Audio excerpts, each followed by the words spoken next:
So it's official, Doom Guy. I think you knighted that name a couple of years back. I think it's 2019 because it was right after that the second Doom movie, which was interesting, came out, and I was actually talking with the director Tony Gigolo about it, and he kept correcting me that it's not Doom Guy. I think it was like a few weeks later that you officially put that out, and I was like saying, see, for you, what was that experience like coming off of Wolfenstein and Spirit Destiny and deciding, hey, let's turn things up another notch? Like, what was the experience in the early days of Doom? Let's see. First, I didn't knight Doom Guy. That's just kind of what he became, like what he was called. But internally, that's what we called him because Well, I what it guess was supposed to be. reaffirming Yeah, yeah. after 20, 30 years of debate, just kind of saying, no, it's official, it's Doom Guy. So, because I've always known it as Doom Guy as It well. is. Yeah, yeah, totally. To make the game in November of '92, we'd already made Wolfenstein. We made Spear of Destiny. John does some research on what the next engine could be by modifying Wolfenstein and making it more advanced, but it was at a dead end. Still cool tech, so we licensed it to Raven so they could make Shadowcaster. But at the same time, we're like, we got to. What's our next game? What are we gonna do next? This is like it's a new game. It's not like let's make a sequel to Wolfenstein. We already did that. It's a prequel. It's Spear of Destiny. We're done. Next game. Like we didn't just dwell on a game. This time we decided that we're going to mine our D&D experiences because we've been playing D&D for years with John, and the end of his D&D campaign, and it ended when demons overran the entire planet and killed everyone. And it's like, what if we did something where demons overran Earth or whatever? That would be an interesting game. It's like, well, let's do it on a moon of somewhere. It's gonna be in the future. So in the future, let's not be on Earth. Let's be somewhere else. And we called it Titanga. That was the name of the base back then. And so yeah, we came up with this idea of like, there's a Marine. They're doing he's on a base where they're doing experiments. Opens up a portal to hell, which is not ever anything that you expect in the future. You think aliens are coming through a wormhole, not the fact that hell exists in a technological future, right? It's not what people expect. People always expect aliens from space. And we thought it would be really cool to change it up and have hell come for the future Space Marines. So we wrote that up into a Doom Bible, and then we went on vacation, and we come back in January. We've been thinking about all of we even made a bullet point list of all of the things that this engine was going to do, because John, even in November, decided, I am not going to go forward with that Wolfenstein tech. I need brand new technology. And I need to have walls that are not 90 degrees to each other. It needs to be free moving at walls at basically a line segment. I should be able to render a line segment wall. So he thought about that data structure and how he would do it, and came up with a really good, tight, compact data structure that would work for an entire world. Told that to us, to me and Tom, and now we're envisioning what we could do with it, and we're coming up with a bullet point list, one of which was multiplayer. Another one that was critical was that we were going to open up the game to modders because of Wolfenstein not being open, and people made it open. Yep. So we're like, we need to open. Yeah, exactly. We need to open this game up and make it really easy. So, multiplayer, modding, cool idea, but with an advanced engine no one had seen before. And because we were so high off 1992 with Wolfenstein just beating everything, we were on Usenet, and there's a top 100 list on Usenet, the top 100 games every week. We were on top of that list for 1992 after Wolfenstein. Well, actually for all of it, because Keen was number one for years, right? Or for at least a year and a half. Wolfenstein comes out, now it's number one. And it stayed number one until Myst came out. And then Doom came out, and it came back after we were back up to number one. But because we felt like invincible pretty much. Like we were making really fun games the way that we want to make them. We felt really confident that the new design was going to just blow people's minds with multiplayer and what people could do with an open game that's easy to mod. Just the variety of what you would see out of our executable would be crazy. So we put out a press release at the beginning of January saying it's going to be the best game in the world. And that's nuts. Like, we just barely started writing code for it. And we weren't using Wolfenstein, like we have to write a whole new engine. We're going to do everything from ground up. Best game in the world is happening right now, everybody. And it was just nuts that we did that, but it was pretty funny. Guess it creates accountability, right? It's like, well, now we Yeah, then we have to do it, right? Exactly. And I think the only thing that we did not do was cinematics. That was one of the bullet point lists.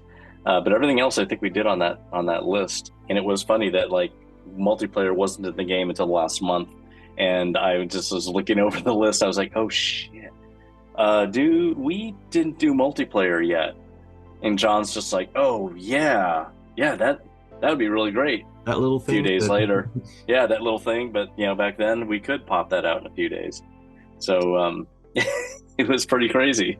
It's amazing, and I keep wanting to ask generic questions for anyone who lives under a rock and isn't familiar with Doom, but for you, and you personally, like, what was the reception of Doom like? And more long term too. I mean, it's got to be pretty life changing to go from having success making a video game to creating pop culture that has changed the world and become a word that everyone's familiar with. Yeah, like, what was that time like for you after releasing Doom and the reception it received?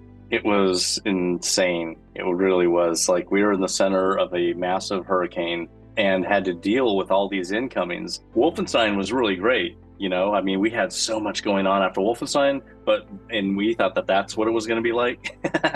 It was another planet. It was so, there were really, when we shipped the game, there was only 6 of us that made Doom. There was 5 of us who made Doom until Tom left, and we replaced Tom with 2 people. So it was 5 of us making Doom until that point. Then it was 6. And on top of that, we had maybe 4 people on top of that doing other work in the office, like Biz Guy and Donna and stuff.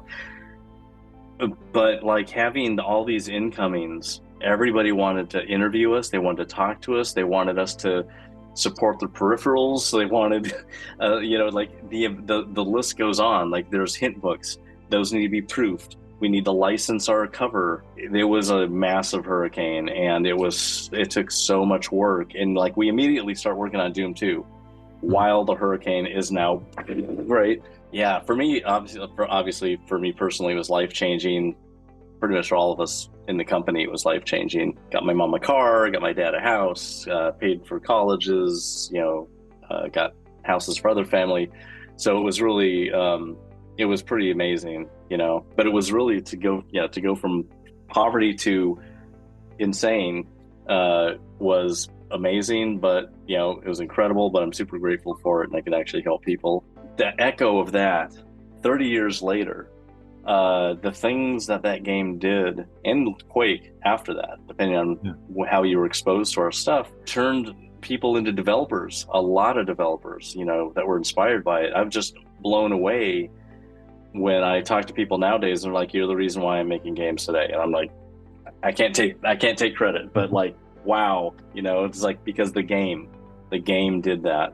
It was it's great to go to conferences and meet up with fans or meet up with developers. They tell me, like, these moments that they've had with playing with their dad, playing Doom with their dad co-op, or playing on his lap or whatever, and it's like their dad's not around anymore, so, like, it's a really precious memory. I just love hearing people's stories about what the games meant to them, and developers, how it changed their life and made them want to make games. There's a lot of those people. I just got back from a dev conference in Finland, and the number of people there that were just like, here's how it changed my life, this is why I did it. It's kind of too much. It's too much. I'm just like, thank you very much. That's all I can say. I'm glad that the game made you want to make games. That's awesome. The more people, the better, Yeah, I was tempted to ask about that, because obviously Doom and Quake especially have create a whole generation of video game developers. I mean, like I said, I worked on Half-Life, which was via Team Fortress Software, and that ended up being its own thing and ended up 10-year development cycle. I think Duke Nukem 4 was the only thing to outshadow that. But I guess the difference was Team Fortress wasn't so public about it, so people weren't aware that 1996 was when we started on that game. I was only on it for about 8 months, and then I decided to venture off and do other stuff. That's just it. Like, you look at Ritual and every other video game company at the time, it's just everyone's chasing that. And like, I guess for you, like, what was that like? Whether it was seeing Ken's Labyrinth with Ken Silverman, I Of think it was, course, when of he was course, 17 yeah. years old, but all these other people kind of following that genre and kind of reinforcing it into its own genre by wanting to create the next Doom or the next Quake. Like, was that pretty flattering to kind of see people kind of right behind you trying to It overshadow? was it yeah, it was totally incredible. I wanted to play someone else's 3D shooter so badly. Like that's why I got Raven involved. It's like I want to play more games like this.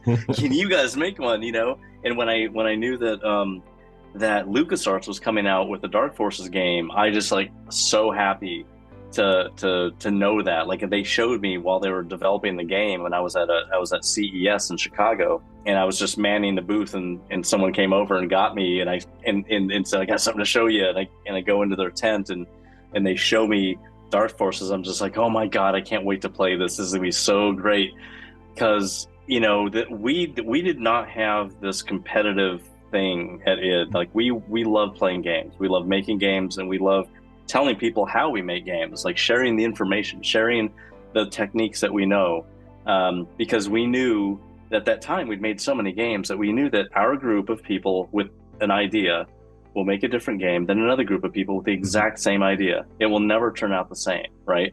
So they'll both be games that probably we would both like, you know.